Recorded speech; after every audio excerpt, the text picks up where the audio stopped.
Silas Reed was the richest man in the valley by a wide margin, and had been for going on a decade, a real billionaire.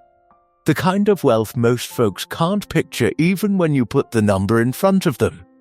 And most every Sunday morning, before the rest of the valley was even awake, he sat alone at a workbench in his garage, mending the same pair of boots he'd had for 26 years. Waxed thread, pulled slow through old leather, over and over, patient as anything, until the sole held again. I'm Grandpa Ben, folks, and this here's his story. Silas built his company out of that same garage, back when it was just him, a second-hand desk, and a mountain of business debt he'd taken on with nothing but nerve to back it up. Those boots were on his feet the day he signed the lease.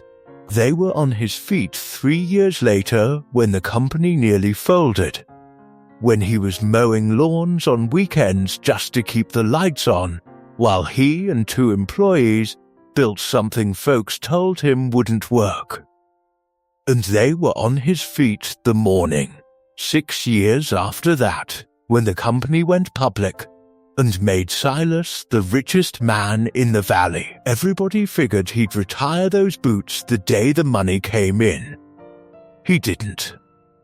Had them resold instead, for the first time, by an old cobbler 2 towns over, a fella named Whit, who'd been fixing boots since before Silas was born. Kept going back to Whit for the next few years whenever the leather needed it, right up until Whit got too old to keep the shop running himself. That's when Silas, sharp as he was with computers and capital both, sat down and taught himself enough of the trade, out of a stack of books and a lot of ruined thread, to keep his own boots going, so they never had to go anywhere else.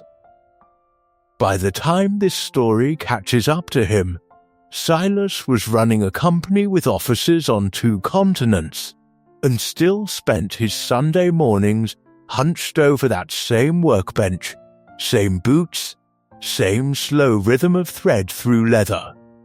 His nephew Devon, 24 years old and newly hired into the company on his own merit, not his uncle's name, caught him at it one Sunday and couldn't help himself. "Uncle Silas," he said, "you're the richest man in the valley.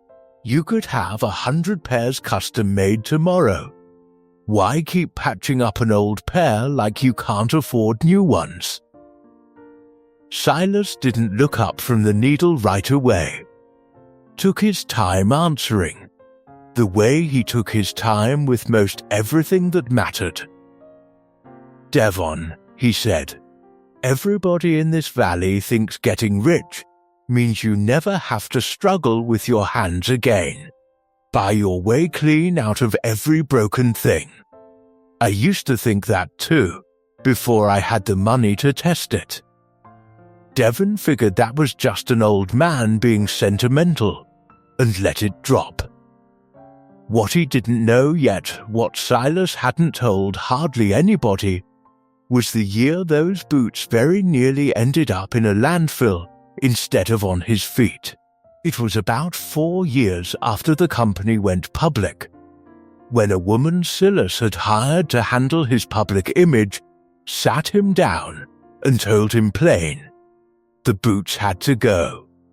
Said folks had started noticing them in photos, articles poking gentle fun at the billionaire in beat-up work boots, and while it played fine as a quirky detail once or twice, she worried it was starting to read as an act like Silas was performing humility instead of living it, and that kind of thing could turn on a man fast if the public decided it was staged. Silas actually bought a new pair of boots that week. Fine Italian leather, cost more than his first month's rent back in the garage days, wore them exactly once to a shareholder dinner, and spent the entire evening feeling like he was wearing somebody else's boots. Went home that night, took the new boots off, and sat with his old ones in his lap a long while before he put them back on. Told himself he was being foolish, holding onto a pair of boots out of nothing but stubbornness, but sitting there, running his thumb over a worn patch near the toe, a scuff he remembered getting the exact week the company almost folded, kneeling on a customer's driveway trying to convince them to give the product one more chance. He understood something he hadn't quite had words for before. Those scuffs and patches weren't wear and tear to him. They were a ledger.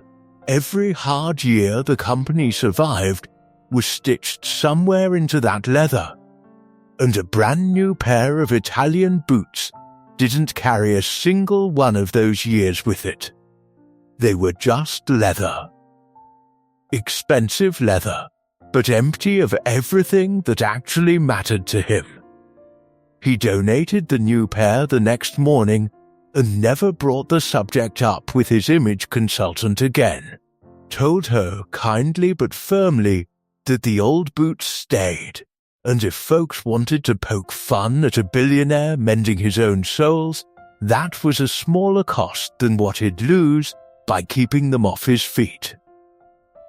What Silas came to understand, sitting with that needle most Sunday mornings, was that money had made nearly everything in his life frictionless.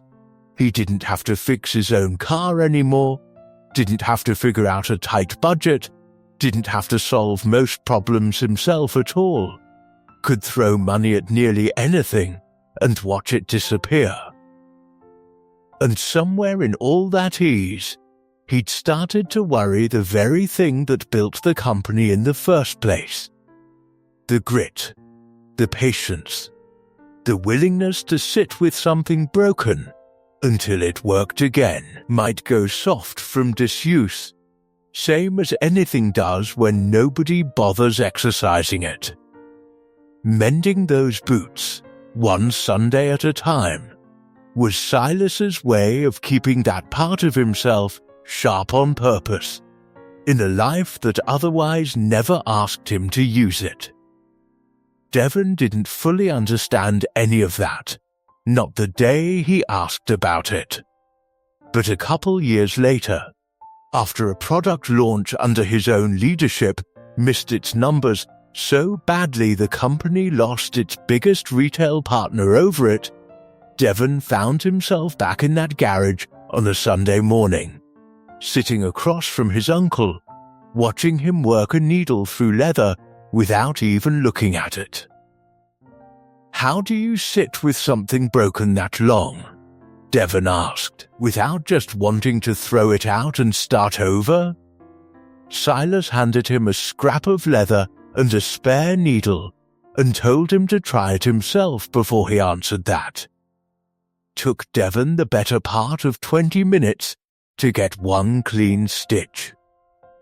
Silas just watched, patient as ever, and finally said, "That's the whole answer. Right there. You don't get good at fixing what's broken by replacing it the first time it tears. You get good at it by sitting with the tear a while." Devon still works at the company, still stops by his uncle's garage most Sunday mornings, matter of fact got his own pair of work boots going now, second hand. Nowhere near as worn as Silas's, but getting there, one mended tear at a time.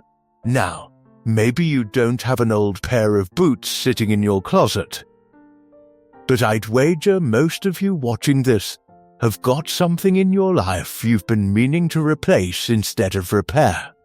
A friendship, a habit, a piece of yourself you figured was easier to just trade in for something new. Tell me down in the comments, what's the one thing in your life worth mending instead of replacing? And if this one found you at the right moment, stick around folks, I've got more stories like it every week.